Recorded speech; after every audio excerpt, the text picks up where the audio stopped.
So if you can all hear me well, I'll just take upon myself to introduce this very important meeting today. And so we are commemorating the African Day of the Oceans and Seas. And before we start, I would like to give a big shout out to Chris and Sophia and the whole ECOP Africa Ocean Literacy Group for taking upon themselves the initiative to organize this very important meeting. And this kind of just proves that we ECOPs are really beginning to take things into our hands, knowing that on a very important day like this, when we should be commemorating our seas and oceans, we're amongst the, if not the only group that is having this kind of event. And I think this is something we should take into consideration, and also know that we really have the power to make meaningful change as early career professionals and early career researchers. And so as the ECOP coordinator for Africa, I would just like to welcome you all to this event, and to the speakers and all of our ECOP colleagues who are joining us today. I'll say that while you're joining, you should be putting in the chat, introducing yourself and telling us where you come from, so that the others can interact with you. And to our speakers, I would say that we welcome you and we thank you for accepting this offer. And unfortunately, Chris, who's the mastermind behind all of this, is not here today. And we hope that everything is okay on his side. And Sophia will be moderating this event. And I believe that you all would appreciate and enjoy her very gentle and I don't know, I'm usually like very impressed when Sophia is moderating events. So I hope you all would also feel the same. So yeah, without so much else to say, I would just like to pass over to Sophia and let the event begin. All right, then, Sophia, over to you. Okay, so welcome everyone. It is a pleasure to have you among us today. Welcome and thank you for joining us for this event. Please don't hesitate to put your name, your origin and affiliation in the chat so we can get to know more about you. And should we wait a little bit for people to join, or we can begin? I think we are 128 already. I think we can begin, yeah. Okay. Yeah. So now that we are reunited, before beginning our webinar, I will just remind you some of the key rules. As you may notice, we have an English-French interpretation tool. So in case of need, you just have to tap on the respective button. And if you have a specific question, I will ask you to put it in the Q&A box. And of course, we will try to answer some at the end of the webinar. So now, ladies and gentlemen, mesdames, messieurs, distinguished guests, fellow ocean advocates, welcome to the grand celebration of the African Days of Seas and Ocean. Today, we gather here with a shared vision and commitment to honor and protect one of the most precious resources bestowed upon our continent, our vast and magnificent seas and ocean. Today, we celebrate not only the undeniable beauty and bounty of our seas and oceans, but also the essential role that they play in supporting livelihoods and well-being. And as we embark on this day of reflection and action, we will try to understand this link and connection and the delicate balance between humanity and nature through our program that, I don't know, Natalie, if you can share the first presentation, please.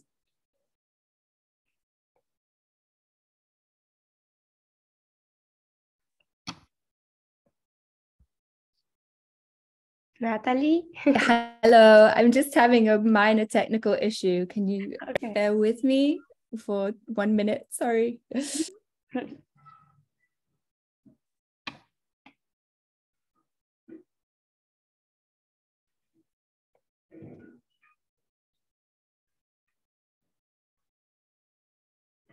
Okay, it was just to have an idea about the road of our presentations today. So we will have two principal panels.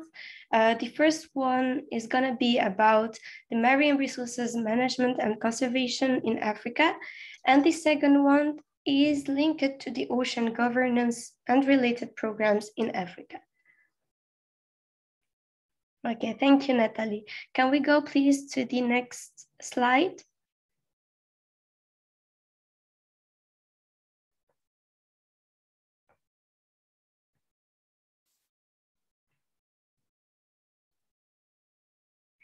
Yes.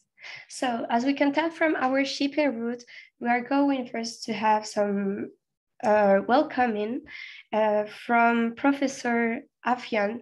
And then we're going to have our first panel, as I already told, about marine resources management and conservation in Africa. Then our second panel is going to be about ocean governance and related programs in Africa. Next slide, please. Okay,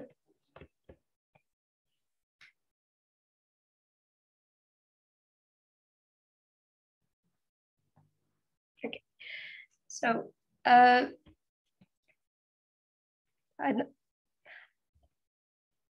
yes, this one. So now that our roadmap is clear, let's the celebration begin and commence. And welcome, Edwin. Please, you can introduce Professor Claudio Afian. So thank you very much, Sophia. Thank you, participants. It's a pleasure to have you join us this day as we commemorate the African Day of Ocean and Seas. Now, in our welcome addresses, the first welcome address will be from Professor Claudio Afian, who is a full professor of remote sensing and applied to ocean specialist, and he's the chair of IOC subcommission for Africa. He's also the chair of Goose Africa, and Professor Afian is a member of the UN Decade Advisory Board. He is a former dean and vice chancellor of Cocody University, and is also former director of CURAT in Abidjan.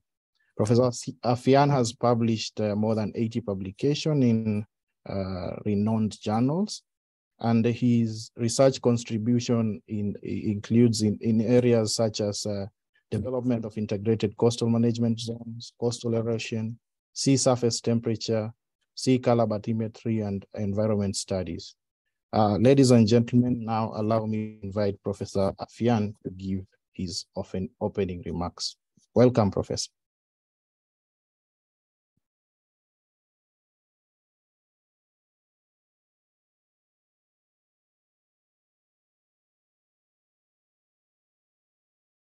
Professor, are you able to hear us?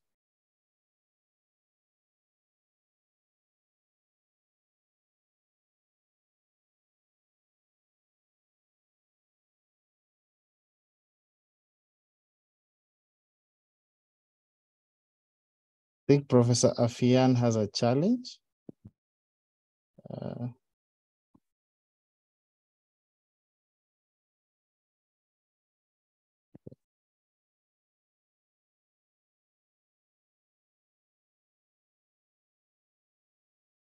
Professor Afian, can you hear us?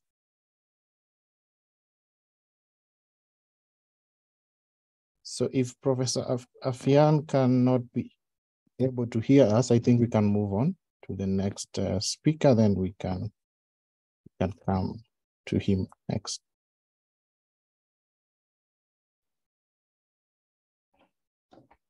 Okay, he has typed something in the chat.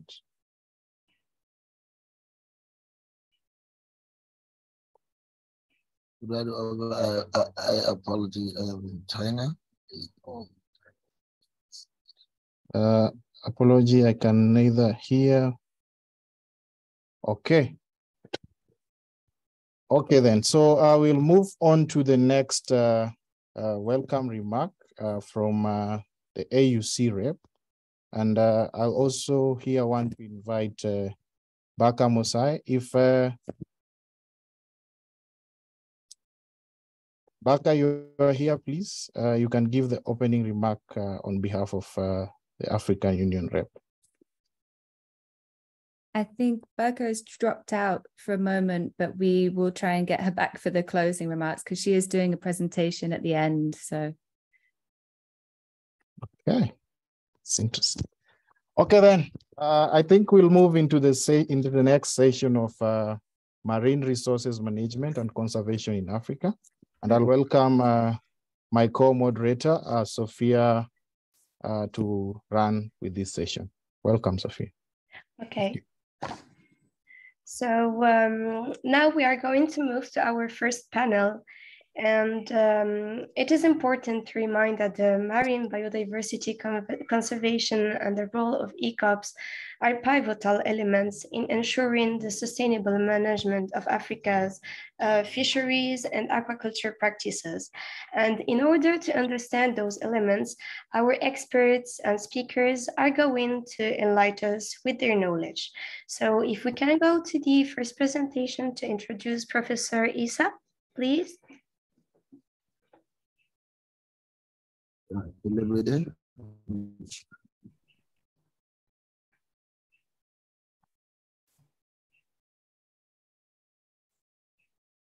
Edwin, can you share the screen, please? Okay, a moment.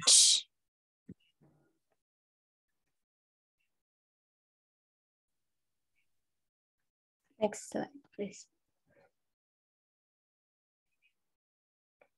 Okay. There. So our first speaker is Professor Isa Elejbede, a marine biodiversity conservation expert and the head of research and innovation at SAIO Global. He's a professor at Brandenburg University of Technology in Germany and is a PhD candidate at the same institution.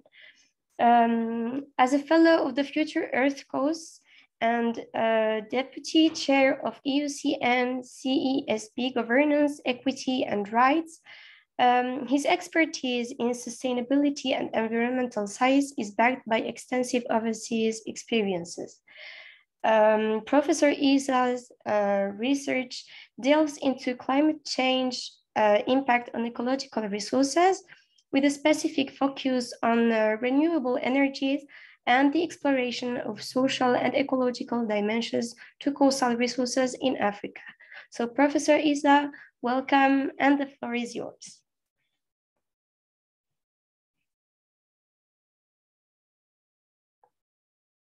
Professor Isa, can you hear us?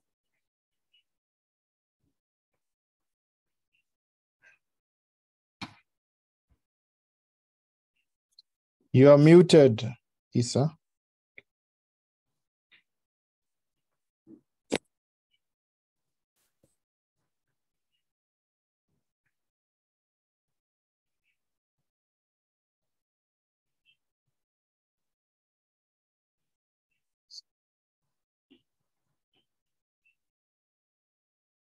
Sorry, I cannot share my. Can I share my screen? Yeah, you should. Yes, you should be able to share. Okay, great. You should be able to share your screen. Okay, great.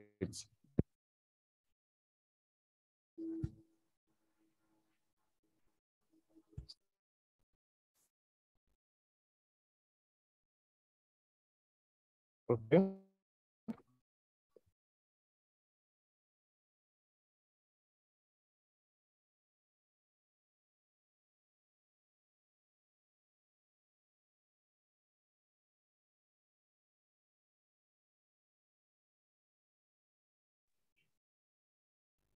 We can't hear you, Professor Isa.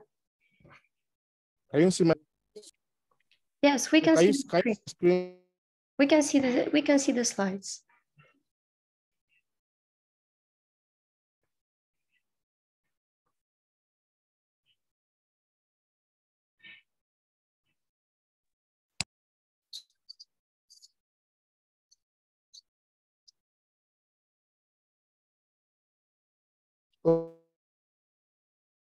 Okay, great. Okay.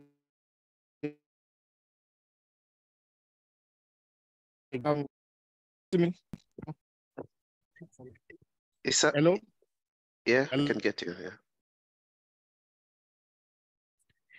Would it be possible for you to move somewhere where you get better connection?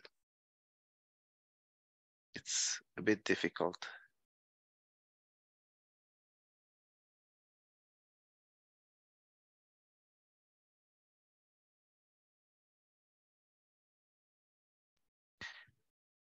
Sophia, we must have lost Issa, right? So maybe we just move to the next speaker and then Issa will come in later. Okay. Yeah. It's really tragic what's happening today, and nothing seems to be working, but we'll hope it will work later. Okay, go ahead. Okay, so Edwin, can you share? Hello. Yes, Professor Issa, we can hear you. Can you hear me? Hello. Hello. Hello. Yes, we can Issa? hear you, Prof.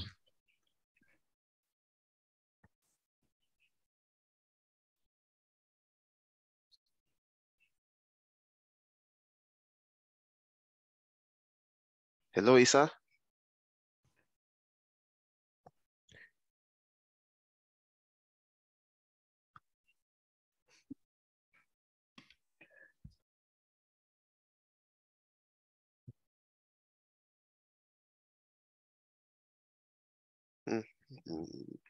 Sophia, I think we just move ahead with the program, and yeah, okay, I think yeah, okay, just shuffle things a little bit, yeah. Okay, so let's move to the second presentation of our first panel, waiting for the problems to get resolved. So we will introduce Dr. Ubang Uwem George, who is going to talk about sustainable fisheries and aquaculture. Dr. Ubang was born on 6 March 1985, and he is an expert in sustainable fisheries and aquaculture, currently serving as a lecturer at Aqua Ibom State University, ECOP Akpadan, with educational background including Secretary Nursery Primary School, Methodist Senior Science College Oran, and the University of Calabar. Dr. Ubang, welcome, and we are pleased to hear your presentation.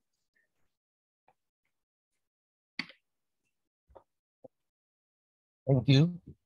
Good afternoon, everyone. Hello, are you hearing me? Hello? Yes. Yes, we can. Loud and clear. Perfectly. Okay. Are you hearing me louder and clear? Yes. Yes. Okay. Good afternoon, everyone. I'm Dr. George Ubong Uwem from Aquarium State University, representing ECOP Africa. I think it's a pleasure presenting on sustainable fisheries and aquaculture on African Day of Seas and Ocean.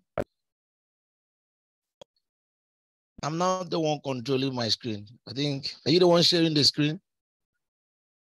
I am Natalie from ECOP, sharing your screen, okay. Sharing your presentation. So just tell me when to move on. But okay. I am sharing here from my end.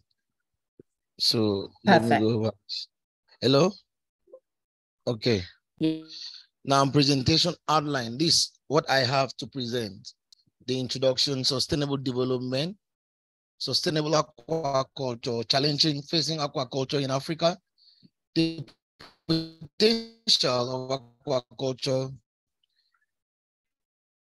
in this region, the role of ECOP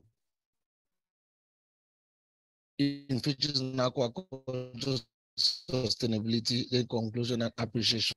Hello? Your internet connection is unstable. Hello? Anthony? through Yes, we the can. United Nations. Are you hearing me? Yes, Hello? yes, we can hear you. Okay. The United Nations Development Goal 1 and Goal 2, which is targeted at no poverty and then zero hunger eradication. With everything they have done, the level of commitment, yet food insecurity remains one of the most visible dimensions of poverty, particularly in Africa. It's worthy to note that 1 in every 4 people in this region, it's undernourished, and then the prevalence of vitamin A deficiency and then iron deficiency in women in this region is the highest across the globe. Being an important part of African agri-food system, fish has a significant potential to contribute to the goal of food nutrition insecurity in Africa. And now when you talk about sustainability here has to do with trying to meet the needs of the present generation without compromising with the future generation. So sustainability broadly indicates programs and initiations and actions aimed at preservation of a particular resource. So you talk about sustainable aquaculture, which can be defined as an aquaculture practice which focuses on environmental, economic, and then social sustainability to improve capacity building and utilize land effectively for aquaculture sector. It's worthy to note that so many people go into aquaculture practice without taking cognizance of the waste produced and how it's going to affect the environment. So for environmental sustainability, people that are going into aquaculture need to take cognizance of what they are producing and the waste. It must be eco-friendly. So it should not impose any significant disruption to biodiversity. Now we talk about economic sustainability. In the long term, we should ensure that aquaculture practice should be profitable with good long-term prospects. Social sustainability. Aquaculture practice must meet social response and then the well-being of the local community. Challenges facing aquaculture in Africa. Lack of access to capital. We know that capital is a prerequisite for any development. So for intensification of aquaculture in Africa, we need access to capital. Lack of effective legal framework is also one of the striking challenges facing aquaculture in this region. There is no legal law backing aquaculture, and then we need one. And then the policies and the implementation, monitoring for effective implementation of this policy to ensure a roadmap for sustainable aquaculture practice. Lack of access to land. Sometimes you ask, why land? Land is very expensive when we talk about land in urban area, exception of lands in peri-urban area. And then when you talk about accessibility, it must be where commercial activities is booming. So access to land in the urban area is very expensive, and this is one of the major challenges facing aquaculture. Lack of inexpensive quality feed. The cost of feed now is very high, and that is one of the major setbacks to so many aquaculturists, because we can't have access to affordable feed at a very cheap cost. Insufficient supply of seed, not just quantity, but the right quality, viable seeds that are very viable, that will attain growth within the shortest maximum period of time. And then lack of trained manpower in that regards, lack of trained workers in the area of aquaculture, and then finally poaching, both human poaching from birds and then from human, is also a major challenge facing aquaculture in the region. Now, potential of addressing this, potential of aquaculture in the region. To address these key challenges faced by aquaculture sector, the future perspective of this sector will rely on the importance towards the capacity to deal with the global challenges due to social and economic pressure on the natural resources and aquatic ecosystem, including environmental degradation, water scarcity, population explosions, food scarcity, and global hunger. Sustainable aquaculture can emerge as a rays of hope to deal with these challenges in the present as well as near future also. So the role of fisheries in aquaculture is inevitable in food security and in the livelihood of millions of people.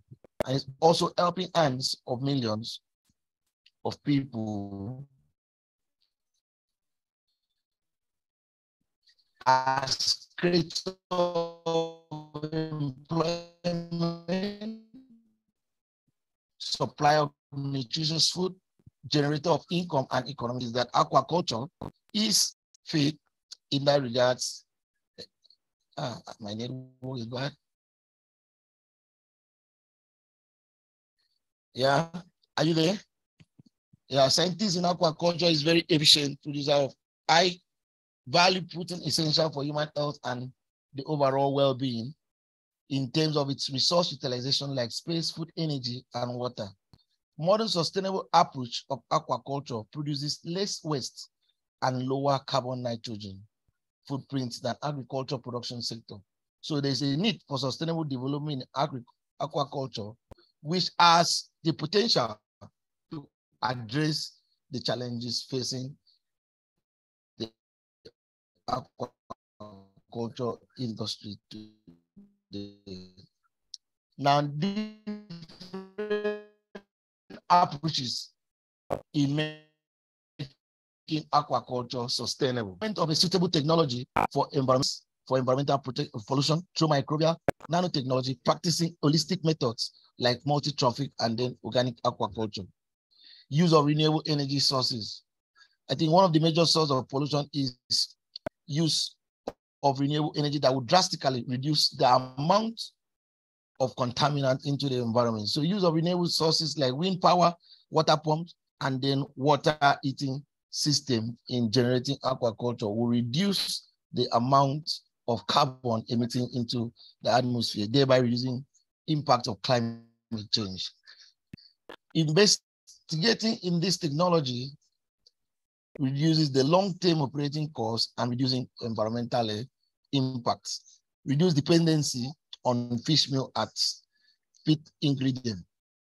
Now, one of the major challenges that is mounting pressure to fisheries is the high demand for fish meal, which is causing over exploitation of capture fisheries.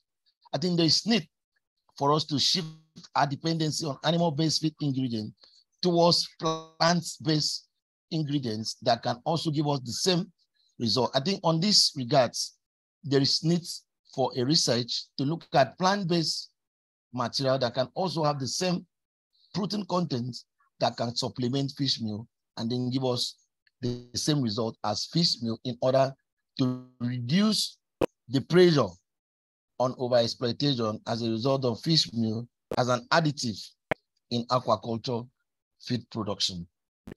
Promotion of sustainable aquaculture. Rewarding sustainable farming practice in aquaculture through government policies can be done. Subsidy, like we said earlier, access to capital, access to land.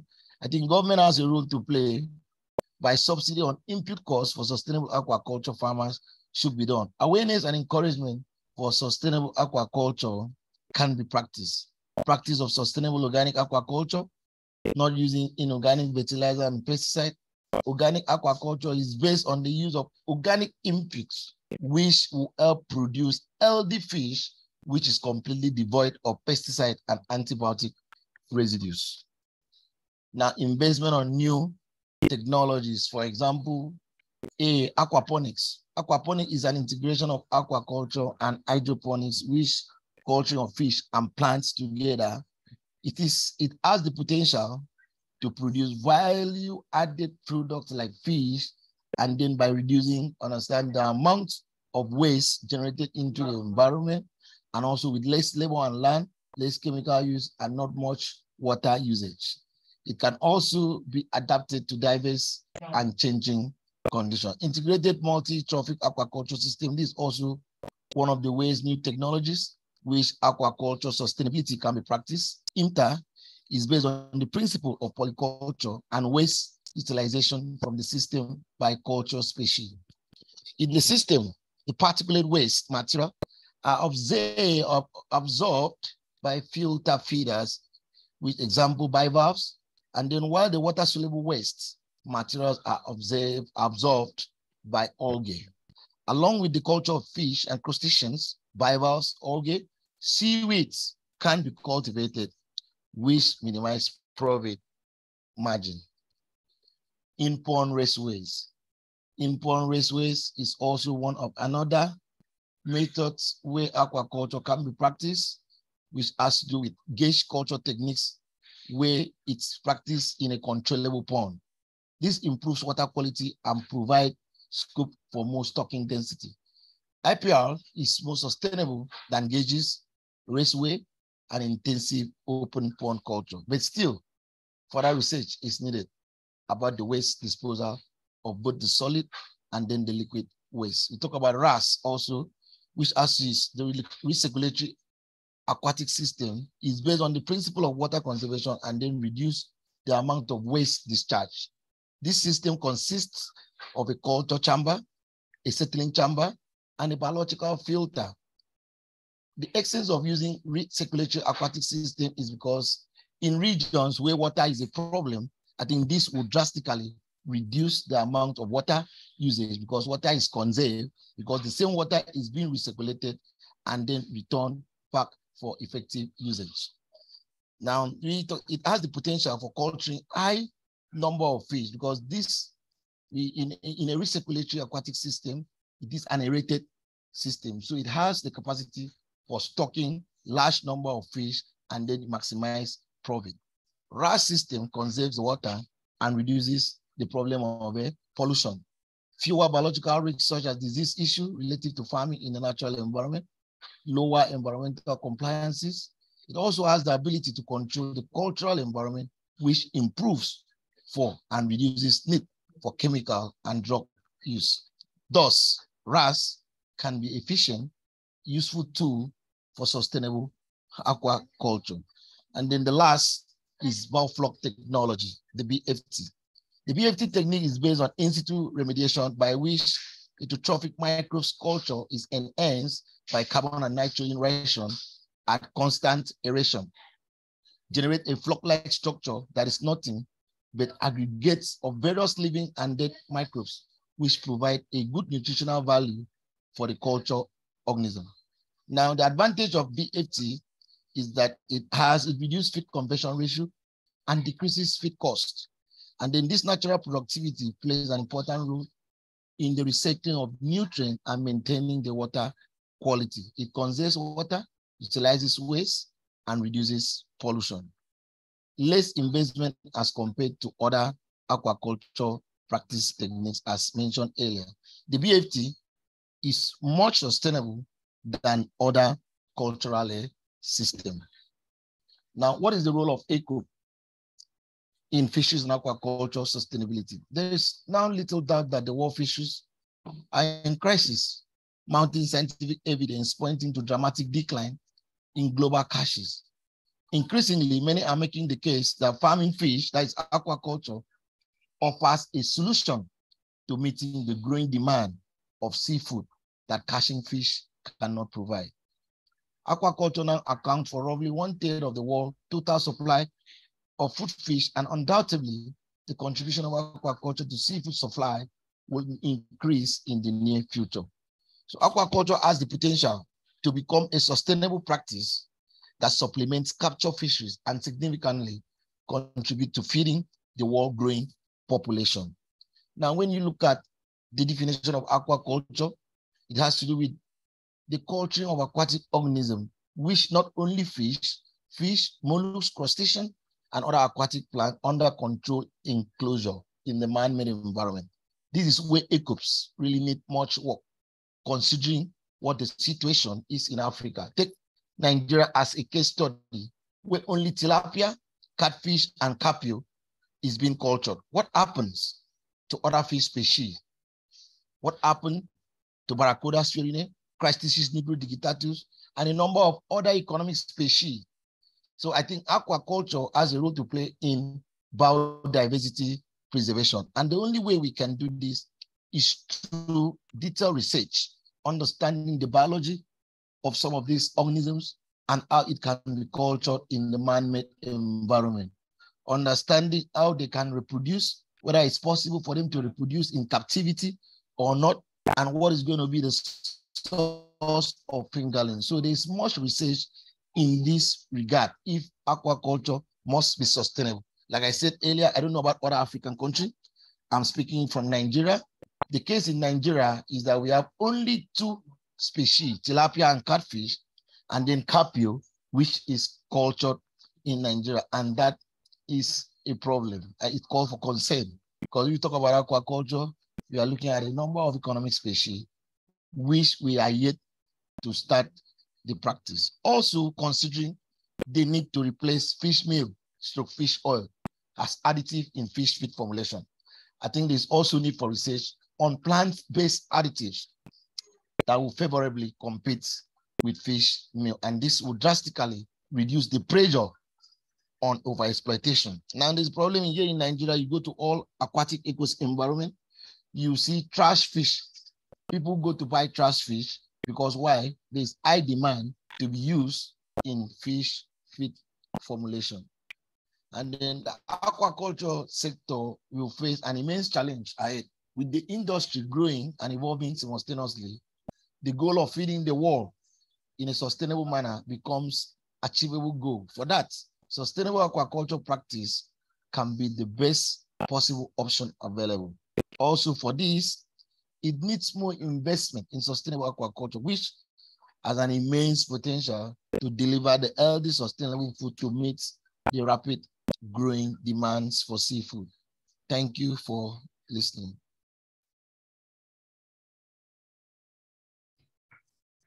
So thank you very much, Dr. Ubong, for your presentation.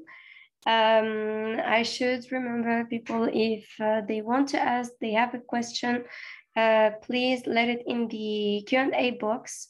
And at the end of our webinar, we can make sure to answer to it. Now we are going to move to the next presentation. I don't know if Professor Isa is back. Yes, I'm back. Okay, Yes, yeah, I'm back. Okay, yeah. Professor Isa. Maybe we can put another time his biography, or do you have professor presentation to do? You would like to share your screen? Sure. I would like to share my screen. Yes. Okay. I would like to share my screen. Yes. Mm-hmm.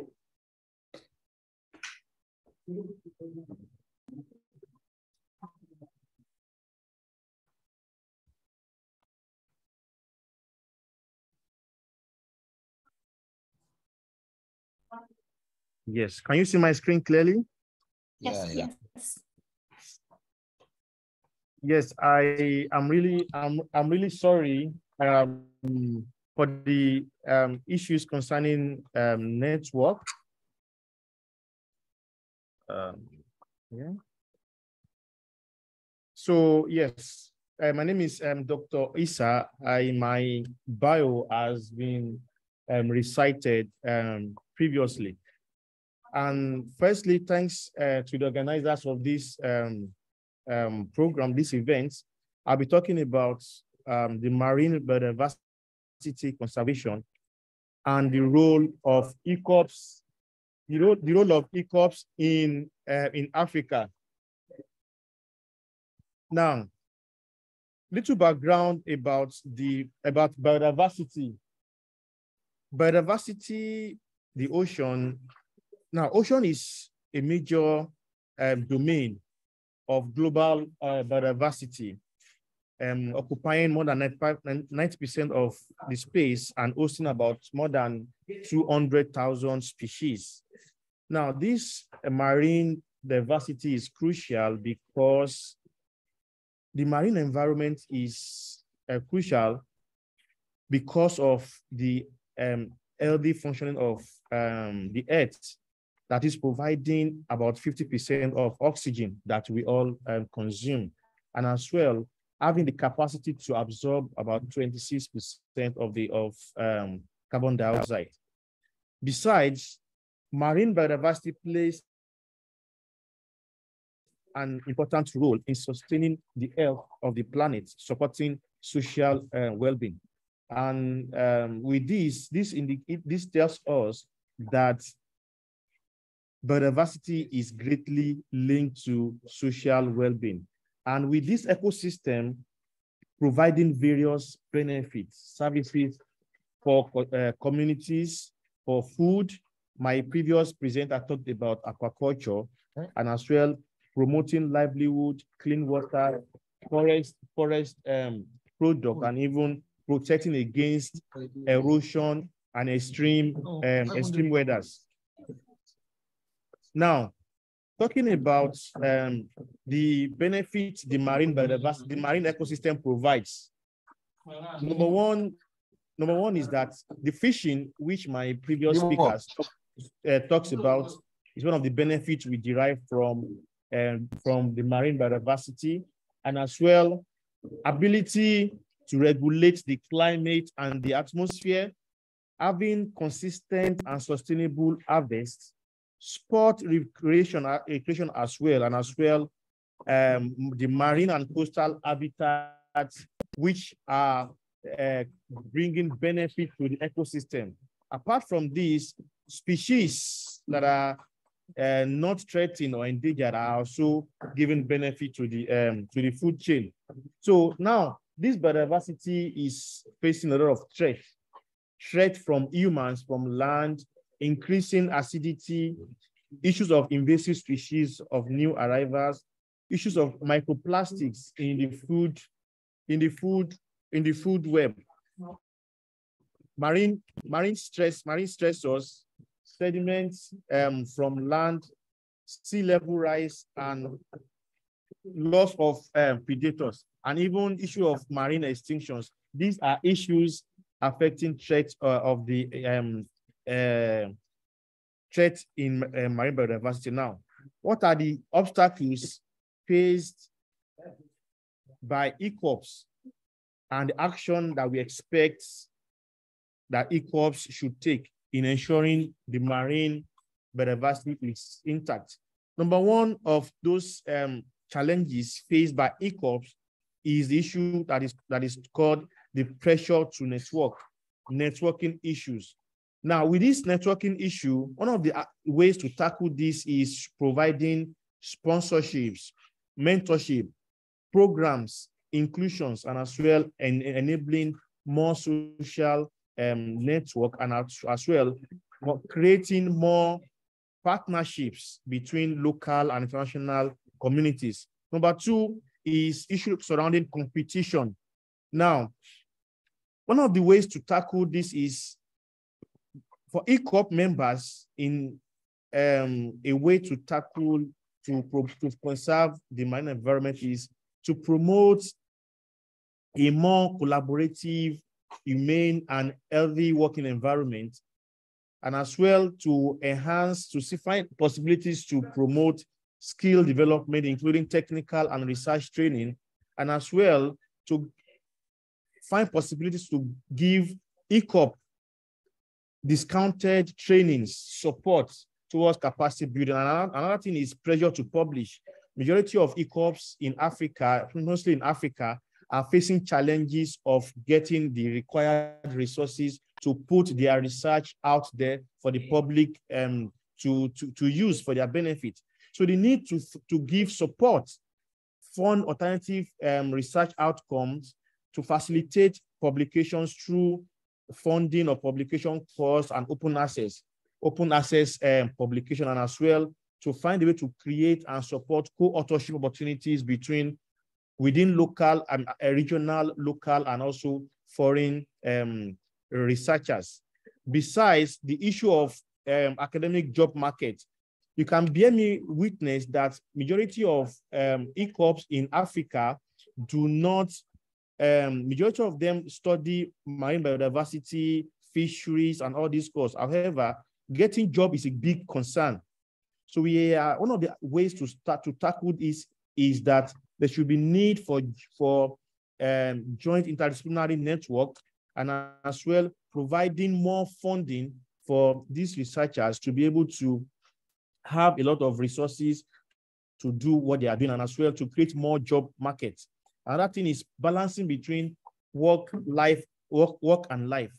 So it is important to prioritize the well-being, and as well to look at the long-term sustainability of working as ECOP. So with this will also assist in having good results in what they are doing. Another thing we're having as challenge in Africa is language barriers. We have many languages, and some people in the Francophones might have issues working with people in the Anglophone. So there is need to find a way to harmonize our language and our thoughts, and as well the need to encourage both English, French speakers and Arabic speakers to learn one language or the other. For example, if you're in English area, you should be able to speak French and Arabic. If you're in French area, you should be able to speak English and Arabic. If you're in Arabic area, you should be able to speak English and French. And as well, another thing is most of the events we do are mostly in English. Let's also create non-English events that will also allow everyone to be inclusive. So besides, there's need to have voice of the opposing opinion, and as well to reduce discrimination with this. Besides, it's important to look at the relationship between the drivers to be able to conserve marine diversity, which is number one, having adequate stewardship. It is important to see how the sectors within the marine sector can be managed and extensively coordinated. Apart from this, the management and governance of these resources is very important. It is important to also consider finance. There is need to see how we can channel finance to everything we do to be able to conserve our marine biodiversity in Africa, especially to be able to support ECOPs with this, and as well to imbibe social coexistence and social factor in everything that we do. Another thing to just show us is because you can see this graph. This graph is talking about the trajectories of the marine biodiversity change, looking at the business as usual and the sustainability scenario. You can see the x-axis is talking about time, and the y-axis talking about the sustainable factor and the business as usual factor. So you can see that with below 2025, actions are not considered greatly. However, looking at the decade and how ECOP can really fit into this decade, there is need to enhance more, increase equity, having adaptive ecosystem-based management factors, and as well to be able to explore open source data and transparency in what we do, to be able to have incentives to enhance marine biodiversity conservation. So with this, concerns for ECOP now is that looking at our African background, we have issues concerning colonial displacement, issues concerning marginalization within communities, bringing Western knowledge without balancing that with indigenous knowledge. With this, there's need to also look at issues concerning inequitable conservation. Foreign values just imposed on us in Africa on equal power dynamics, and as well issues surrounding our beliefs, which some do not favor biodiversity. These are concerns for ECOPs towards biodiversity conservation in Africa. And with this, the role of ECOPs in Africa, number one is that we should bring new perspectives and innovations.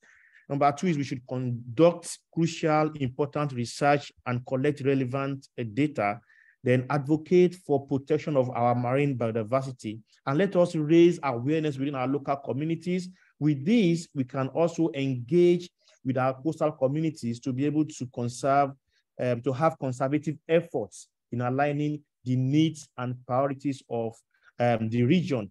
And apart from this, it is important to see how we can contribute to capacity building by doing proper mentorship and training for the next generation of conservationists.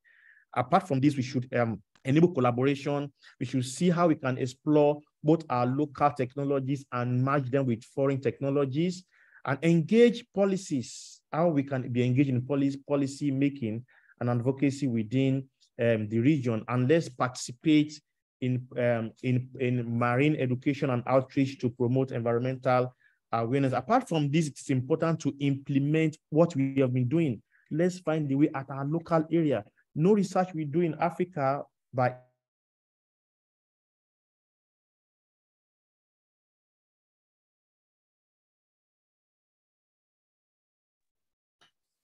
Dr. Isa, we can't hear you anymore.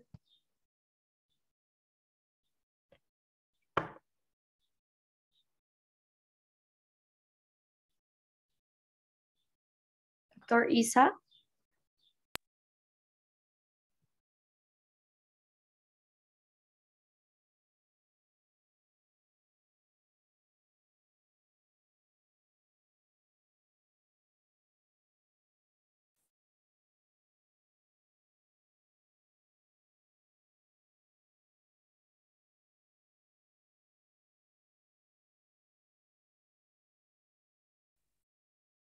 I think we can move on to the next presenter, Sophia.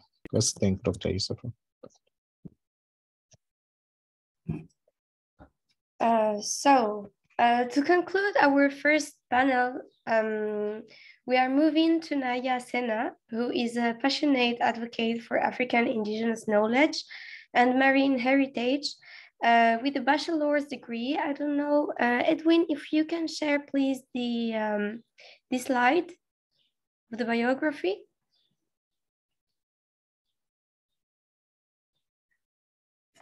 After this one, please. Yes, here you are.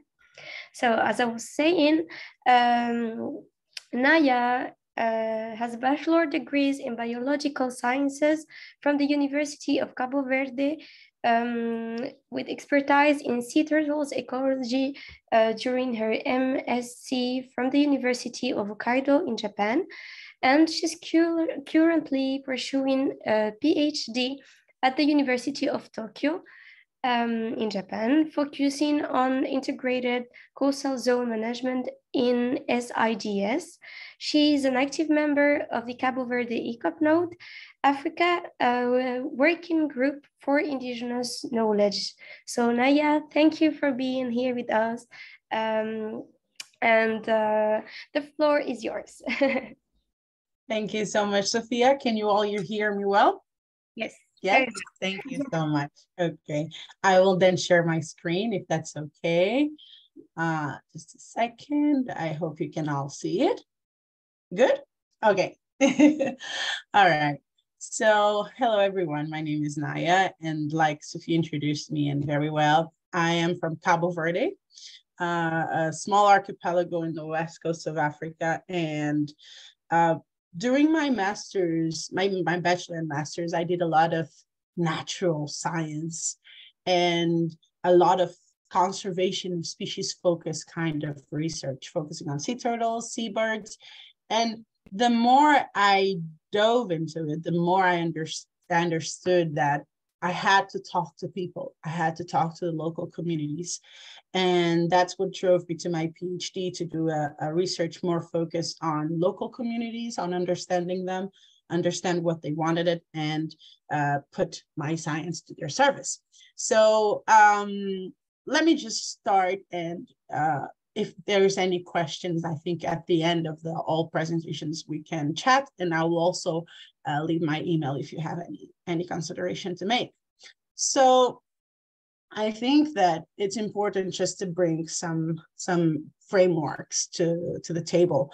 So we have, of course, the ocean is very important for Africa, not only as a source of livelihood for many Africans, and if we think about how much blue economy can instigate other economies and promote sustainable development, this is very crucial. And that's why we have now the Decade of African Seas and Oceans that was issued by the African Union. So we have a lot of international frameworks, and this is one of them. And another important international framework is the Decade of Ocean Science, which I'm heavily researching on. And the Decade of Ocean Science, nothing is but a framework that tries to promote ocean science by integrating multi-stakeholders and trying to do the best we can with the resources that we have to know the ocean better. So if we understand it better, we can protect it better.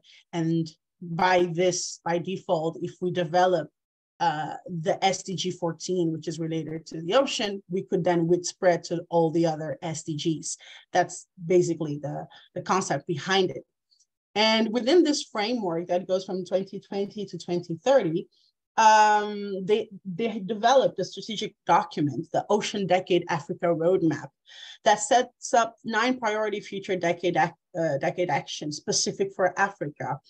This is because if we notice, there's a big gap of ocean data and knowledge. This doesn't mean that there's no knowledge in Africa, but I think just like the speaker just before me mentioned, we don't have a lot of publications coming out of Africa, or at least with African natives' names on them.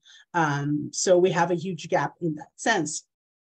And just to reinforce, the motto of the Decade of Ocean Science is that the science we need for the ocean we want.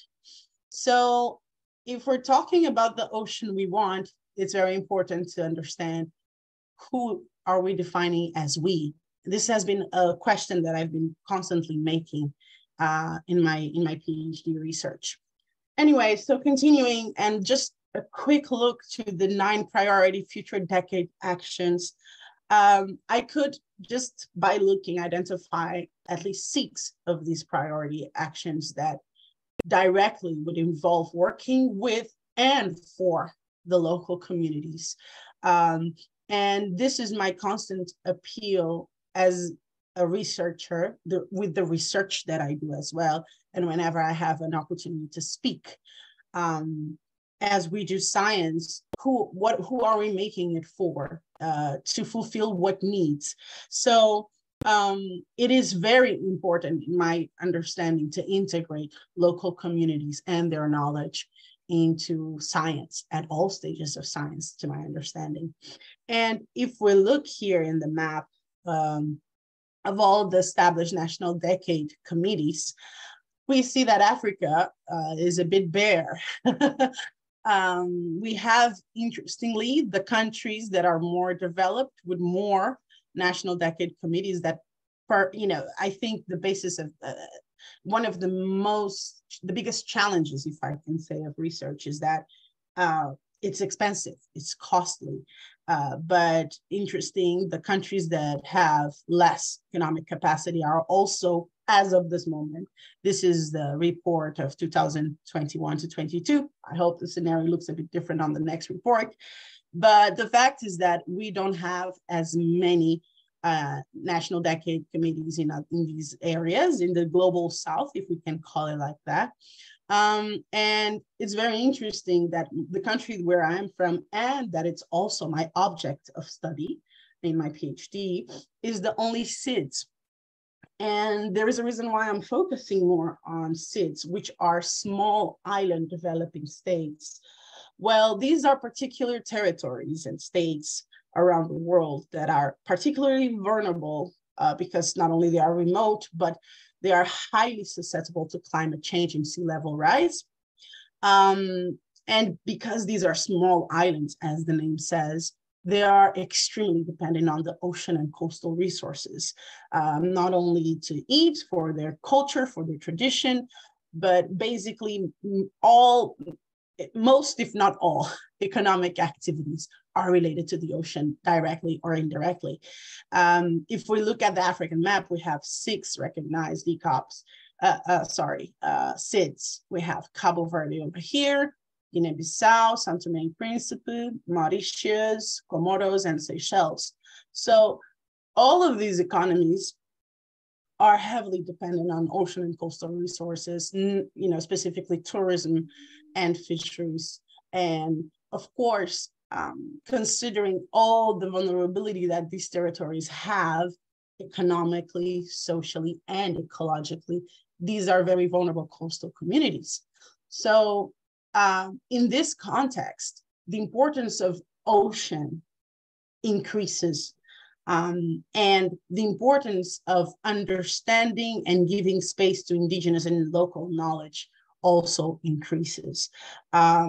And these territories also, because of their geolocation, have specific history that makes the local knowledge even more important. And unfortunately, I don't have many minutes to talk about it, but if anyone is interested, we can discuss it during Q&As, or just email me. Feel free to email me about it at any time.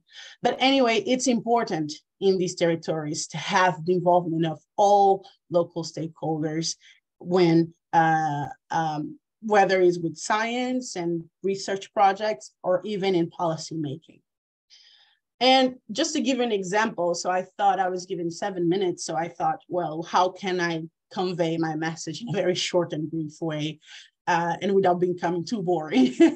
So I just brought you a quick example of a research I did last year. So as some of you may know, the Decade of Ocean Science has defined 10 challenges. And what I did was to simply interview local stakeholders from all different backgrounds. And if you can see here, you can see they are from all the different backgrounds. And don't be fooled by the categorization. It goes from people from researchers, academics, to local business owners, to local community leaders, to activists, and so on. So I tried to engage as many people as possible and interview as many people as possible. And basically my goal was to identify research needs in ocean science for SIDS, specifically for SIDS context. And basically through the interview, I was able to identify what would be, since Cabo Verde is my object of study, it's the place where I study, and using Cabo Verde basically as a model or as a study case that then we could then replicate to other SIDS and by extension to other African SIDS. So just a very simple and basic analysis of frequency showed me that the most mentioned challenges in the SIDS context were protect and restore ecosystems, the challenge 2, the challenge 4, sustainable ocean economy, and the challenge 10, behavior change. And it was very interesting because I could, through the data, and please, this is not, I'm not gonna bore you with all of this, but it's just to give you just an idea of how much information I could extract. Not only I could identify specifically the challenges that were more important to Cabo Verde, and if I can extend that to SIDS context, but I could also get in detail from each challenge, specifically what people think with detail, if I can call it subcategories or like sub-challenges, which of course, I'm exploring the data. I'm trying now to run some models. I'm exploring data to other extensions. And but this is just to show you how valuable it is, and it has been for me and for my research, to learn, understand, and learn and exchange from local communities, from local stakeholders. But this just brings me to the end, that scientific results and publications cannot be the end goal. So often we have this attitude that it's kind of a extractivist kind of behavior in which we go, we get in touch with local communities, we sometimes even gain their trust, and we extract the knowledge, use it for our results and publications, and that's it. So I am a strong advocate that, you know, local communities and their knowledge, indigenous people should be integrated at all stages. From when you think of your research, you should consult them. From when you collect the data, they should be part of it, part of the data collection. And often you will learn a lot from them. If you allow me, let me just share a quick story. I was once working with a very, very experienced professor trying to search for seabirds' nests in a cliff somewhere in Cabo Verde. And we knew by theory and by publications that that would be an area where we could find a lot of nests. And we spent the whole day and we found one. And by chance, we met a farmer in one of these cliffs, and he was wandering maybe, and we just happened to share with him what we were doing there. And in 1 hour, he showed us more than a dozen nests. Just you know, he didn't know the scientific name. He knew the sound. He knew all the information about the species. He just didn't know the scientific name. So this is just this was one of the first moments in which I realized how much we don't know. And how much we have to learn with local knowledge, with local people, with indigenous people, and how much would we gain if we exchange in a more deeper way.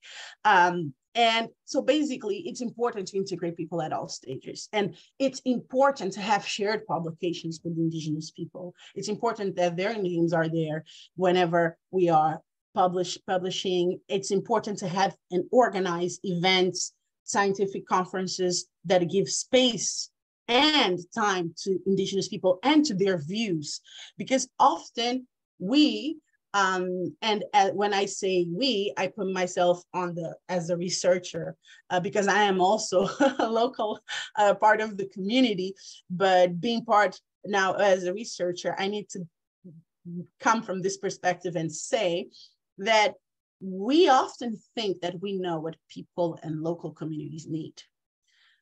And it would be very surprising that often what we think they need is very different than what they think they need. So when we're talking about the decade of ocean science, when we say the science we need for the ocean we want in Africa, who is this we? Who are we?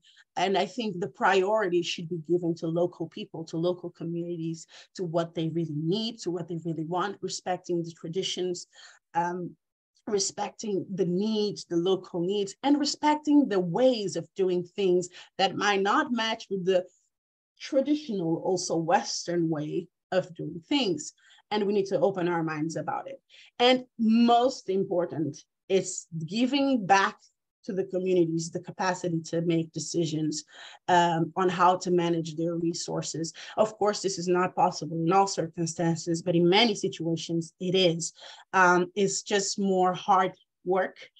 Maybe it requires an extra effort from local politicians, from local authorities, from local researchers, because we need to create a lot of infrastructures, but it's needed.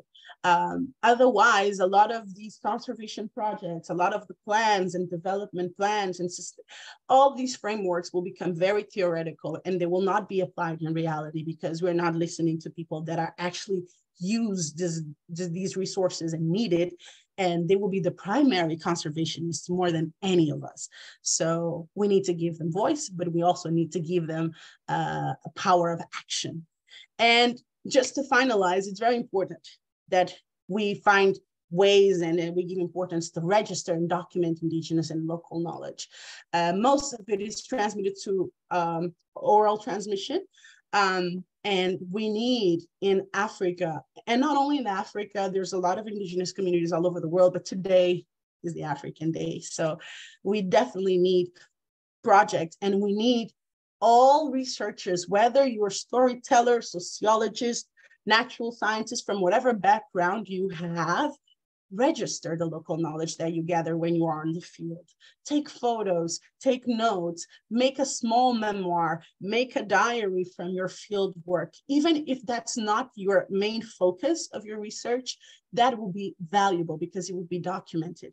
Even if you just want to publish in a vlog or in any other way, it's very important to register.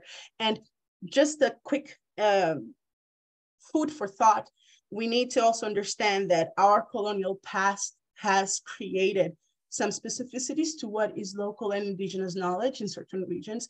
And definitely in the context of SIDS, this is very crucial as due to our colonial past that was very different and distinct, I think, from mainland. But we can discuss this later. I don't want to prolong too much. And finally, as I'm part of the Africa ECOPs group, I am helping coordinating the ECOP from Cabo Verde, but I'm also helping coordinating the ECOP Africa working group for indigenous knowledge.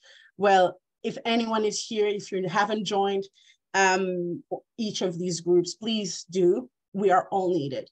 And last, just keep this in mind as an ECOP on your role to integrate indigenous and local knowledge in your research at all stages and with honesty, with integrity, and with sincerity. That's it from me. Thank you. Thank you very much, Naya, for your presentation. And again, thank you very much for all our first panel speakers for these rich, insightful presentations that shed light on ECOP's role, on cultural heritage's role to promote the biodiversity conservation. And of course, thank you for making us aware of the challenges and the potential key solutions that we can start with. Before moving now to the second panel, let us introduce the Ocean Decade in Africa through video. So let me share with you my screen to see it.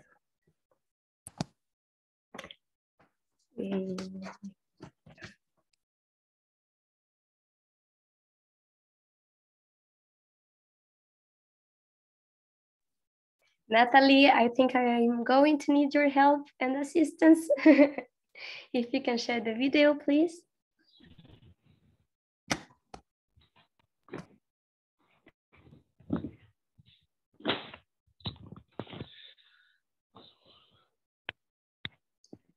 Sorry, Natalie, we can't hear it. You can't hear the video. No.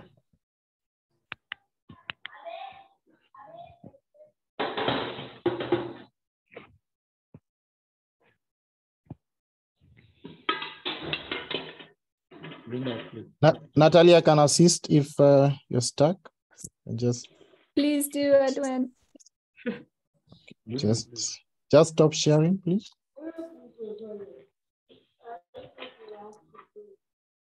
I should be able.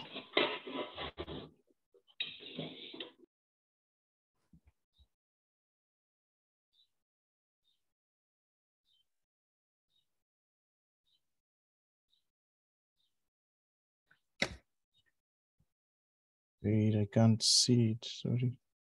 Okay.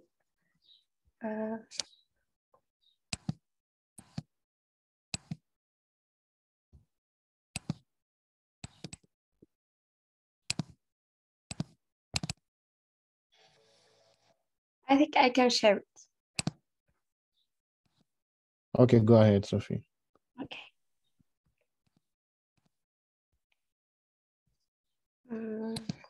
Sorry, we have some technical issues.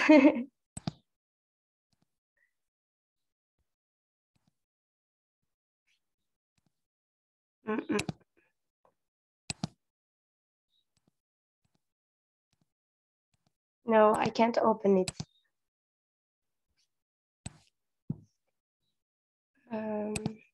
No, I think as we sort that issue, yes, I think we can. Sorry, okay, I can. good. I can now.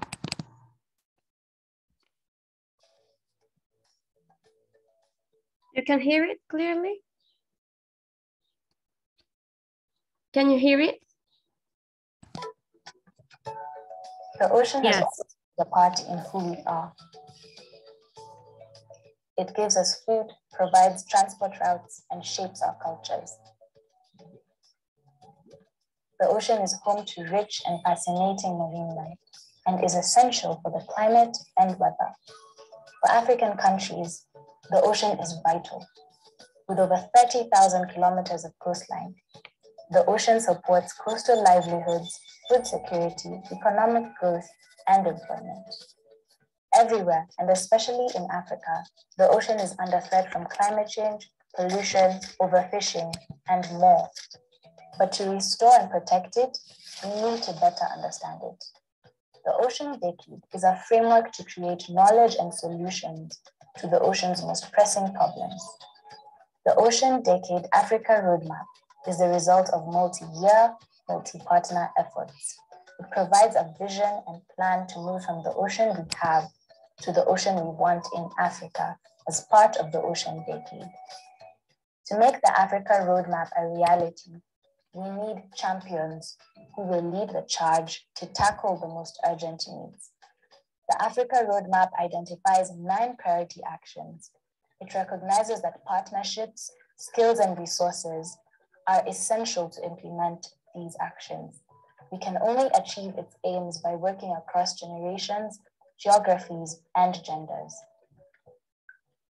By bringing together ocean science, indigenous and local knowledge, and furthering innovation, the Africa Roadmap intends to build a more equitable, knowledge-based, sustainable, and prosperous future for Africa. Join us, and together we will make the Africa Roadmap a reality, creating the science we need for the ocean we want.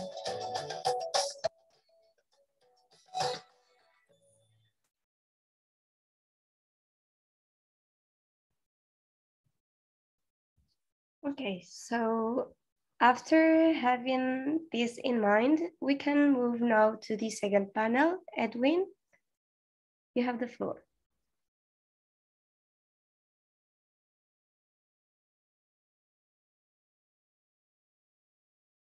Edwin? Yes, thank you. Thank you so much, Sophia. And thank you for our first session panelists for the well-presented intervention.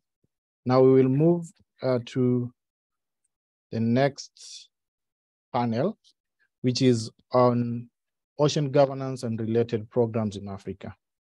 And in this panel, we'll have, Baka has some issues with her connection. So we will move to the next panelist, who is Dr. Jacqueline Uku, who is a senior scientist research scientist at Kenya Marine Fisheries Research Institute. Dr. Uku has a PhD in plant physiology and blue economy and community development. She's a member of the high-level panel on ocean sustainability, a technical working group in Kenya. She is a coordinator of the National Marine Spatial Planning for Kenya, the former president of the Western Indian Ocean Marine Science Association. She's also a member of Scientific Committee on Ocean Research and is a recipient of the N.K. Panika Award of IOC UNESCO. And she also chairs the Ocean Decade Africa Task Force. Dr. Uku will enlighten us on the progress and on updates and progress of the Ocean Decade in Africa, as she is the chair of the African Ocean Decade Task Force. With that said, I give you the floor, Dr. Uku. Thank you so much. Thank you, Edwin. Let me know if I can be heard. Loud and clear, please go ahead. Thank you.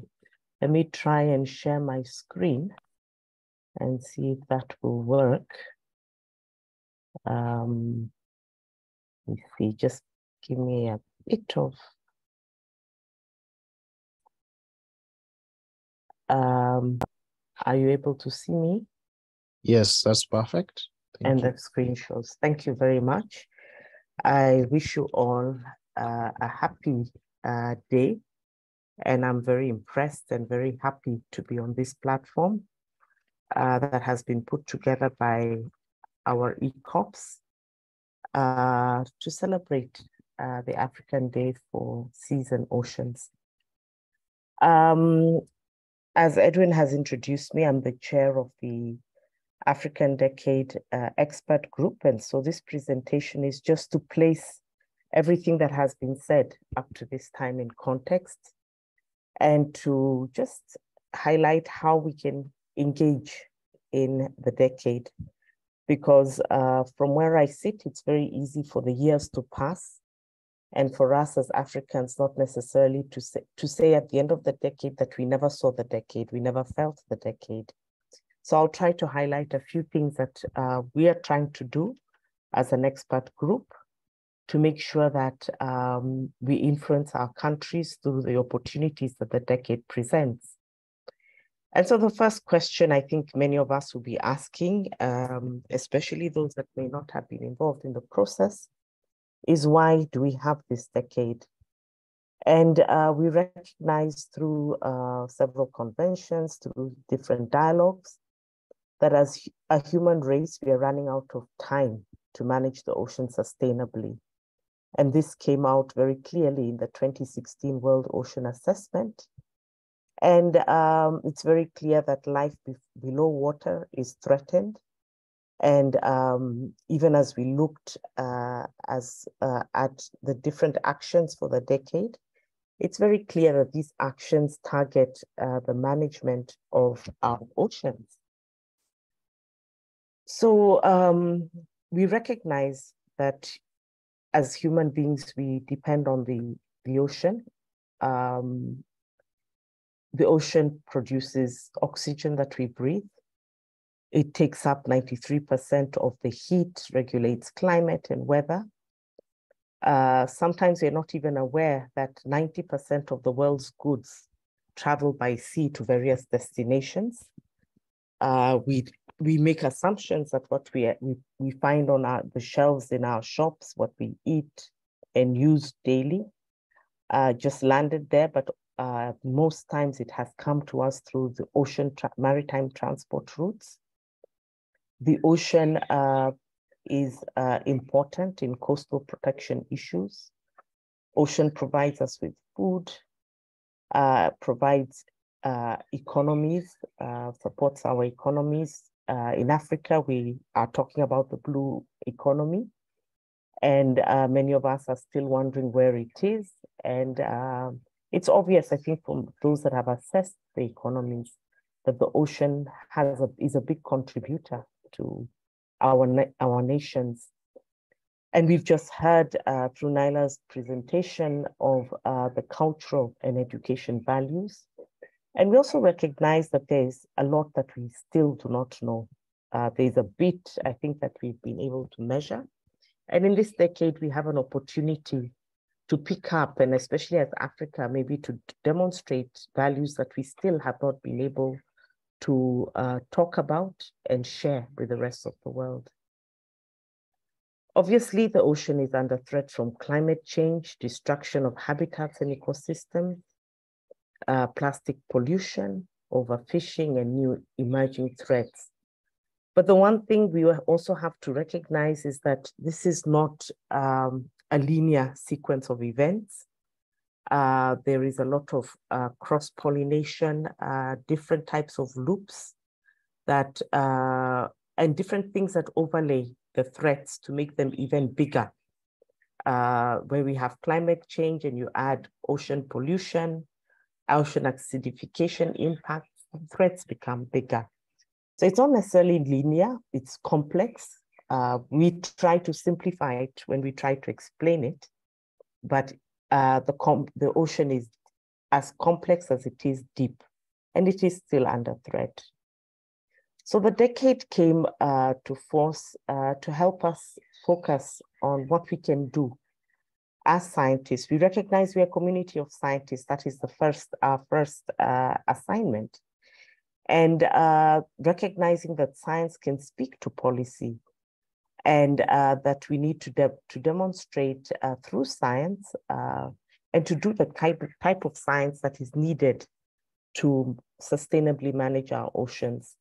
And the mission of the decade is a transformative ocean science solutions for sustainable development, connecting people and our ocean. We have several decade challenges, and I know Nayla demonstrated those, so I won't repeat them. But what is important for us to note is the different knowledge and solution challenges that we have. We need more knowledge in marine pollution, protection and restoration of ecosystems, sustainable blue foods, sustainable ocean economies, the ocean climate nexus, and solutions to these challenges that we perceive globally and also very close to us on the African shores. We have infrastructural challenges that speak into community resilience. We need information from ocean observations, and also to develop digital platforms for management of ocean observations and innovations. And at the bottom of all this, we recognize capacity development is key, and behavior change is very, very critical for us. And then obviously we have decade programs, projects, activities. And I think many of us have seen calls for ocean programs from time to time and decade actions. The decade is being managed in a particular way by IOC UNESCO. And I think in the coming months, you'll begin to see different organizational setups to be able to be effective, to enable us to be effective, to understand where we can come to, should we need advice, should we need to contribute to the ocean decade.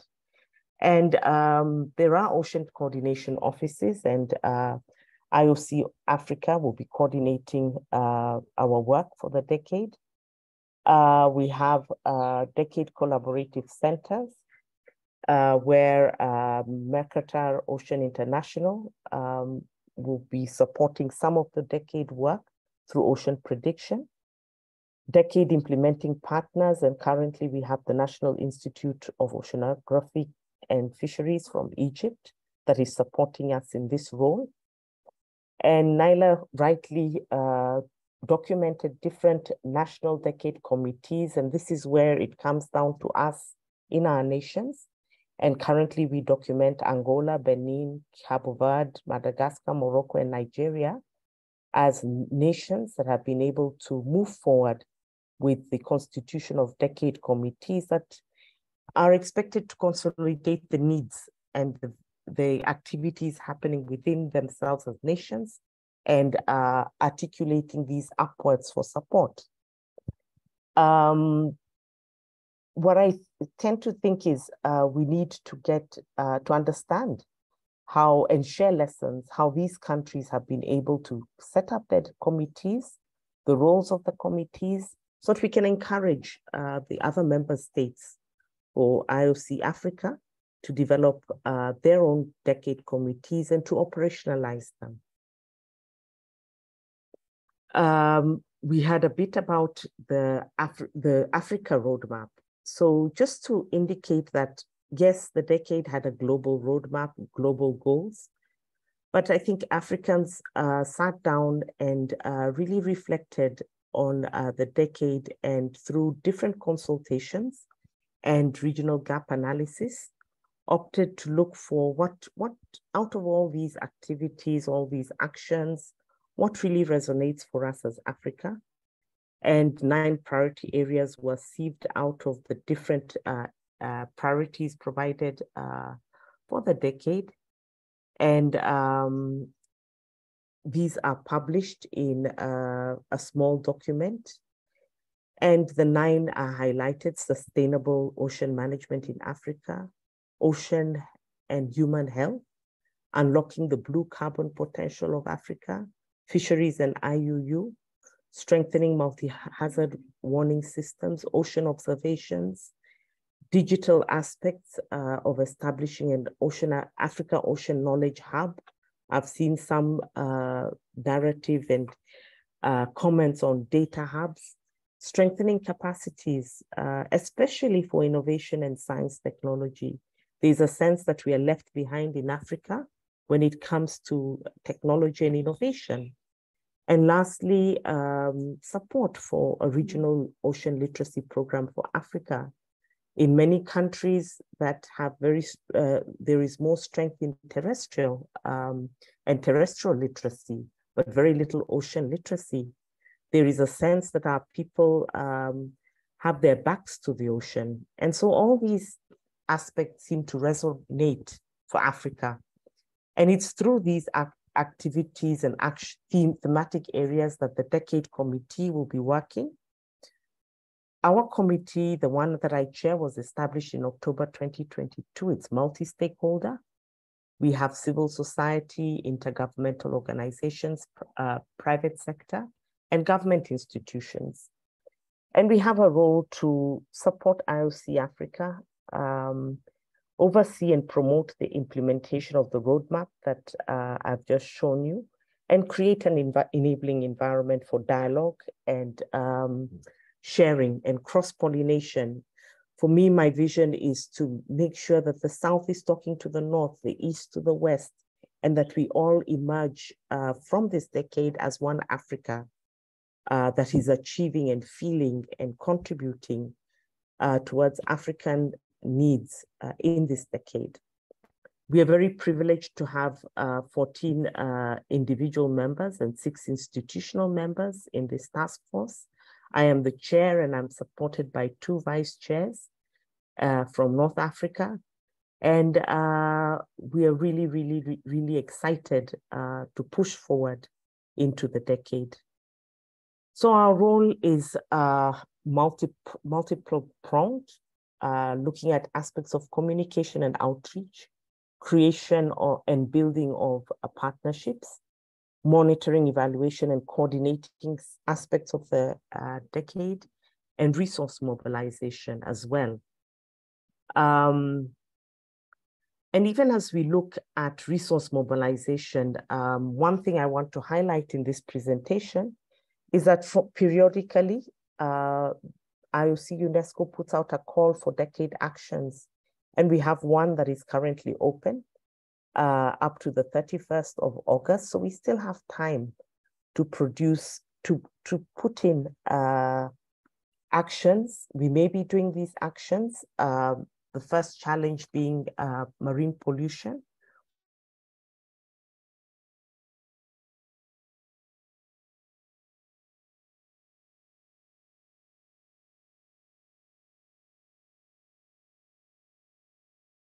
And how we deal with multiple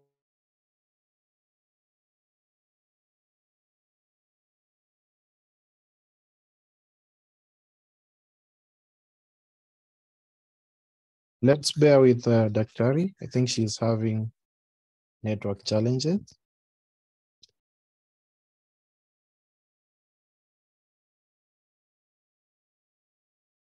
Daktari, can you be able to hear us? You're frozen.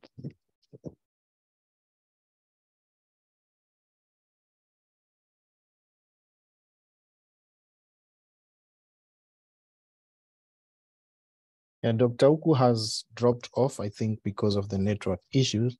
But I want to, she believe she'll be joining back soon. Okay, good. Let me continue. I apologize for that. No problem. I'm not in a very good internet space, but at least it's held up to now. And so we are keen on having Africa's voice heard. Now, what we are doing as a committee and an expert group is to develop an umbrella program for the decade, which we can pool all participants into, looking at science and knowledge for a resilient and sustainable ocean economy in Africa. We've heard about aquaculture, we've heard about fisheries, and the need for food, blue foods. I think one of our presenters has talked about just the aspects we need to generate food for our populations.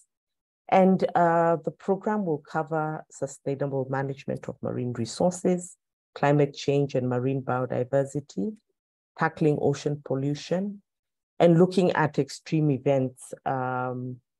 And underlying that will be the ocean observations that include data and information, creating a hub for knowledge, and also, supporting enabling aspects such as capacity development, technology and innovation, knowledge generation and dissemination, ocean literacy, and looking for financing mechanisms and instruments.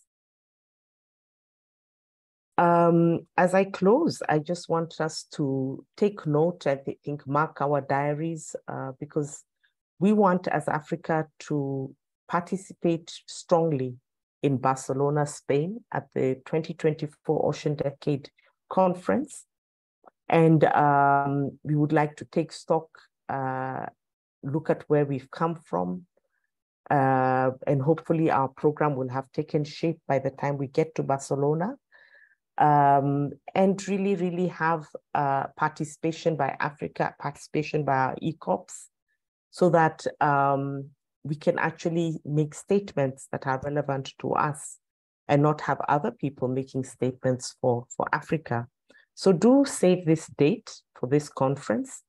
We will be looking at ways that we can participate, even if not physically, virtually, so that we can raise our voice for Africa and share the different, truly innovative, the different inspirational stories that are coming out of the African region. So many of you have seen some comments and requests of how do we join, how do we engage in the decade? So we have the Ocean Decade Network. You can engage with the Decade Network, and Edwin is on this platform. He can give guidance. And then we have the Africa Community of Practice, where we can share, it's open for us, where we can share our lessons, share our stories, share our publications we need to publish, and so that we are able to compete on the world platform, tell our stories. I like Naila saying, you know, sometimes the stories may take a while to come out in publications, but tell them in different events, tell them in different ways on social media, so that we know what you're doing and how you're doing it. So I'd like to stop there. Thank you so much. I still continue to congratulate the ECOPs for putting together such an excellent program. I have learned a great deal, and I leave this platform very inspired. That is the email address, the website, where you can engage with the decade, and where you have challenges, Edwin is available, and many other partners to be able to guide us through this journey that we commit to take on with Africa and Africans. Thank you very much.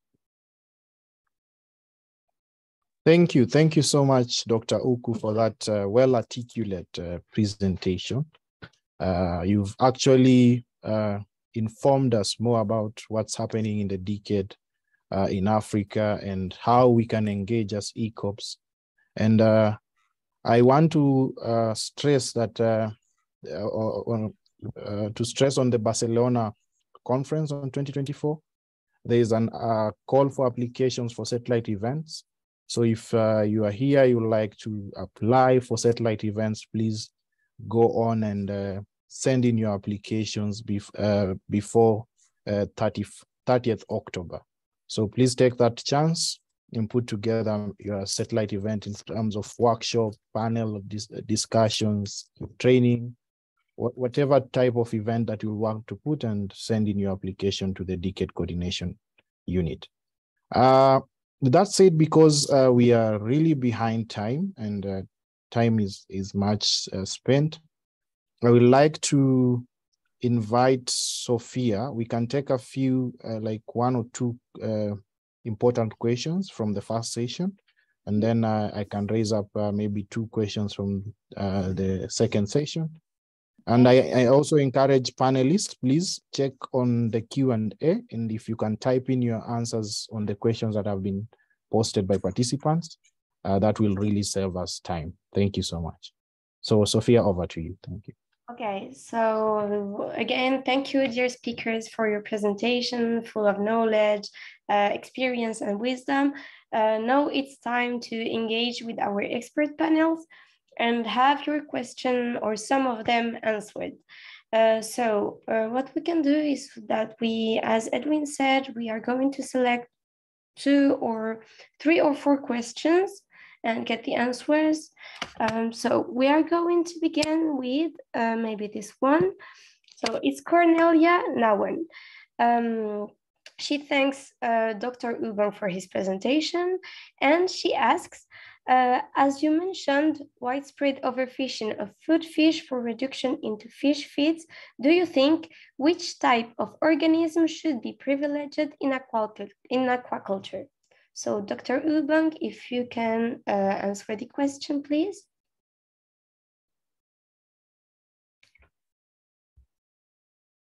Dr. Ubang, can you hear us?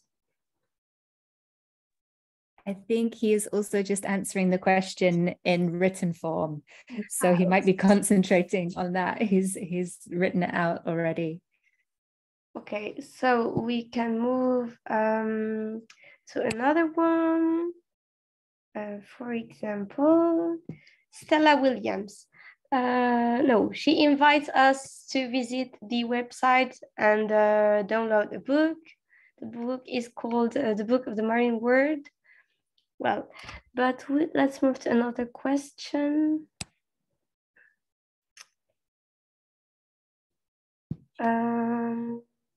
So Martina Gagliotti asks, is there the possibility? I lose the question. Well, there is a question for Naya.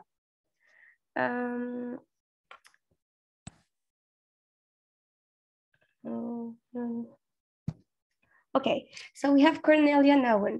She says, a curiosity, how come seafood security seems to be a very low priority? Does that mean fresh local production is up or more imports?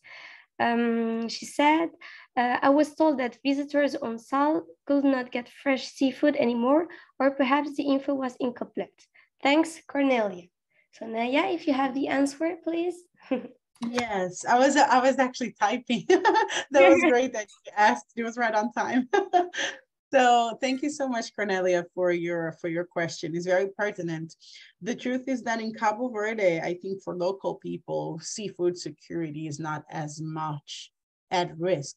There is a perception that the price is higher per kilogram, but the availability, depending on the species, still not seen as a major threat. I think when you talk about Sal and Bovista Islands, it's quite specific because these are the most touristic islands. So just to give you an insight, Cabo Verde has 500,000 people as a total population, and we can receive annually around 1 million, in normal circumstances without COVID, around 1 million people as tourists. And most of this chunk concentrates in these two islands that are not biggest, the ones with highest population. So what that means is that the demand is very high. So what can happen is that there is not enough production to suppress that demand. But it does not reflect the reality of the other islands where most of Cape Verdeans live. But yes, so I think that would be the answer. But I also, it depends on who you ask on. It's 10 islands, they can have different specificities. So that's why it's important to understand as well the local context, even inside a nation, to understand at a regional level as well, local level, and so on. But yes, thank you so much. And I will put again my email. I see some people asking here. I will put again my email on the chat. And if you have any further questions, please feel free to contact. Okay, Edwin, do you want to select 2 questions? Yes, thank you so much, Sophia. Thank you, Naya, for that well-elaborated answer. Now, Dr. Uku would like to answer a question from Martina Gagliotti. Please, Dr. Uku, you can unmute yourself and answer that question. I think I answered it. Let me see. Okay. Just let me know what Martina asked. I could just answer it again live. Is there the possibility to get grant for travel expenses of Africa partners? She says Trash Talk in Action will want to be present. Yeah. So I think the most important thing is to register as you have guided, Edwin, because then when there is registration, then it's easy to know the level of interest. It is easy to know, to begin to try our best to fundraise, to support participants to be present. So I know I've seen Trash Talk in Action is a group and most likely working on plastics. And so when you look at our decade actions, they're very well placed to be able to contribute to the dialogues. So we will work on fundraising to support participants, but I think it's important to begin registering and expressing, because the registration is an expression of interest. Thank you. I surely agree that registration is the first step. So if you're developing your concept or proposal for the event, that is the first step. Please go ahead and develop that proposal. And if it's a strong proposal, I think funding will always come along. So let's take it a step at a time. Now I will welcome Baka. Baka Mosai has a comment. So please, Baka, come in for the comment now. Thank you very much, Edwin. And my apologies, internet has been extremely erratic at my end. It's such a pleasure to be here. And for the bits and pieces that I was able to gather, this was a very fantastic event. So happy Africa Day of Seas and Oceans to everyone. I think so. It's the importance of these events that gather us to talk about and put forward young scientists, ECOP professionals, as well as the brains and future and present contributors to the African continent cannot be underestimated. At the moment, as you know, we are already in the fourth industrial revolution and already talking about transformative technologies that have a basis in different aspects of scientific research. And it is really key to also start changing the narrative of our continent as one that is actually a net contributor to this industrial revolution by providing some of the ecosystem services that underpin it. When we talk of climate solutions, for example, we need to really start viewing the African continent as a net contributor. There's also an ocean census that is ongoing, and I can only imagine the wealth that the African continent is contributing in terms of new species that can be identified, including now with the new High Seas Treaty. How can we go about identifying species in the deep seas, for example? So the work that's being done with the Ocean Decade Roadmap really helps to put the African continent as really like a net contributor to global ocean science. A point that Naya made that I was grateful that I was able to catch is on the need to really have a needs-based approach, where when we talk to our people, we fully understand and integrate what they need and who are we targeting our efforts towards. Who is the science going to? On the one hand, definitely it's to the people. On the other, it's also our policy institutions. What she also mentioned about some colonial legacy that we have, that is critical in the sense that we have also been left with some legacy institutions, which in many countries, many African countries operate in a very siloed approach. So we do not all countries have a Ministry of Ocean, let alone a Ministry of Ocean Science. And the science is very often dissociated with terrestrial science, particularly in the public sector. And why this is relevant is because to be able to back predictable research, we need the kind of policy support that is, that really underpins long-term research. And we also need the finance, the patient capital that is able to give comfort to our scientists and our young researchers that this science is potentially going to be commercialized, or that we're able to conduct the research without having to worry about constantly looking for grants.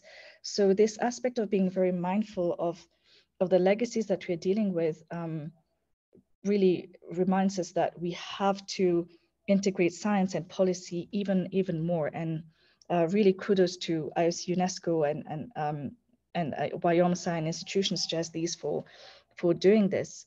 At the level of the African Union, the Blue Economy Program really tries to unlock the potential of our oceans and marine resources for African Union member states. And this would definitely not be possible without the significant contributions of our scientists, as well as people such as yourselves who make this possible. So with that, I really just wanted to make this comment just to thank you all for your work and to emphasize the need for us to continue working together. Thank you, Edwin. Over to you. Thank you so much, Baka, and that cannot be overstressed and overstated. I think it's critical for Africa institutions and stakeholders to collaborate, and these platforms are provided. So let's join hands together. We cannot do it country by country. We can really do this work by coming together and sharing our experiences and knowledge amongst each other, what's working where, so that we can also replicate this in different spaces that we are at. So I'm very excited. I want to apologize because of time, but you can see that it's really an interesting discussion and we are really gaining a lot of insights. So just to move on, I will now welcome my co-moderator, Sophia, to rush us through the remaining sessions. Thank you. Okay, so before arriving to our final destination, allow me introduce the Ndito Uforo Aqua Ibam Cultural Troupe, which is a celebration of cultural heritage and artistic expression, hailing from the captivating region of Akwa Ibom in Nigeria. This troupe showcases the essence and diversity of their traditional roots through captivating performances, adding a touch of African oceanic culture to our journey. So let me share the screen and we'll see all together the video.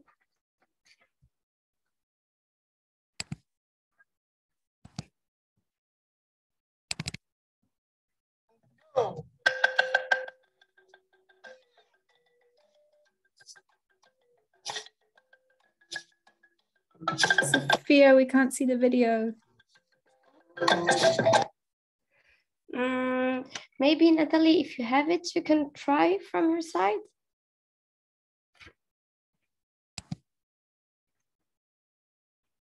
Natalie? Good. Is it working? Yes, but we can't hear it. Maybe Natalie, you play please, click share sound as you're sharing. There's a small icon at the bottom. Just stop sharing and then click share with sound. Before you start sharing, there's a small icon at the bottom of your screen.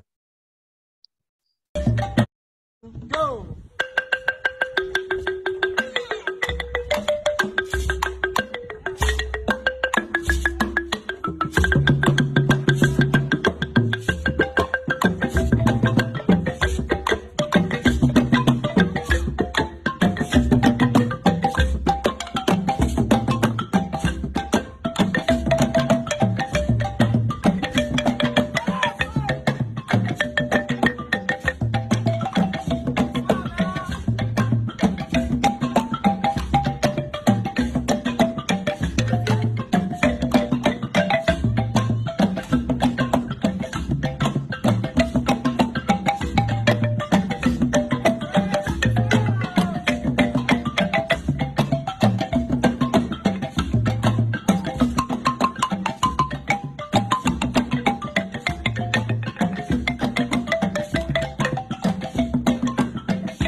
So I can see that you really appreciate it, and I'm happy for that. Now we are arriving to our concluding remarks. I don't know if Anthony is here, or if he would like to share something. Anthony, are you here? Yes, I'm still here. So yeah. And yeah, so it was an amazing event. We started up with a lot of. Can you hear me? Yes, now better. Now it's Okay, all right. Yeah, so the event started out with a few hitches technologically, which I expected, but it ended up in a very strong note. And so I would just like to appreciate you all for putting this together, and especially the ending bit. I found myself dancing a little bit. So it was really good. Yeah, and to all the panelists, I think we got a lot of knowledge, not only knowledge in terms of the actual knowledge, but also the intent of your presentation was quite. I think it was quite deep, and it's something which we all would be taking home, and like do our individual efforts to make our individual contributions to ECOP Africa, and not only ECOP Africa, but to African seas and oceans in general, how to conserve, protect our biodiversity, and not only that, but also the economy, the blue economy, to learn from others' mistakes and ensure that we are developing our ocean economy in a sustainable and equitable manner. So I think the presentations today, the balance between the indigenous knowledge, just ECOP's place and their contribution within the decade, and also the general how ECOPs would be engaging with the decade programs and all of that is something which a lot of us who were not very aware of ECOP and were not aware of the decade would be taking home, and then building on this knowledge to co-create something new out of it. So I would just like to thank you all. Thank you for your participation. Thank you for being here and for sharing these amazing, wonderful moments with us. And thank you to Edwin, to Sophia for the amazing organization and the coordination of this event. And so with that, I would say that we've come to the end, and I would hand, sorry, I forgot to mention Natalie, who has been very instrumental in making this happen. Thank you very much, Natalie. And to the rest of the ECOP community who have been here in their large numbers until the end. So with that, I'll say that we achieved something great, another small step, but moving in the right direction. A few years ago, ECOP Africa wasn't where it is today. So thanks to you all, we're getting there. And yeah, so I'll just hand over to Sophia, and maybe you close the event, and have a good evening, all of you, and good morning, wherever you are. Thank you. Thank you. Thank you, Tony. So as we conclude this memorable event, I just want to address my sincere gratitude to each one of our speakers, participants, and supporters. Thank you, Natalie. And thank you thanks all of you for your unwavering dedication to the cause. And finally, may this day mark the beginning of a new chapter in our shared journey of preserving the heartbeat of our continent, our seas, and our oceans in Africa. So thank you very much, everyone. Thank you. Thank you. Hope to see you soon. Yeah, thank you. Pleasure to have you among us. Thank you. Yeah, thank you. Thank you. Panelists, please, you can put your videos on so that we can take a screenshots. Please, if you don't mind.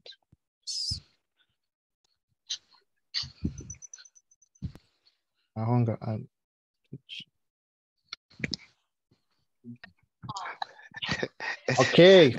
Smiles, everyone. Edwin, Yes. For some reason, I can't seem to find the light. So you probably just get light. That's fine. Sophia is the light. Yeah, Sophia. So everything is just too dark. I can't even see myself. Thank you all. Thank you so much. It's All really right. has been a very nice event. All right. Thank you very much, Edwin. Thanks for your assistance as well. Bye. Thank you. Bye. Bye.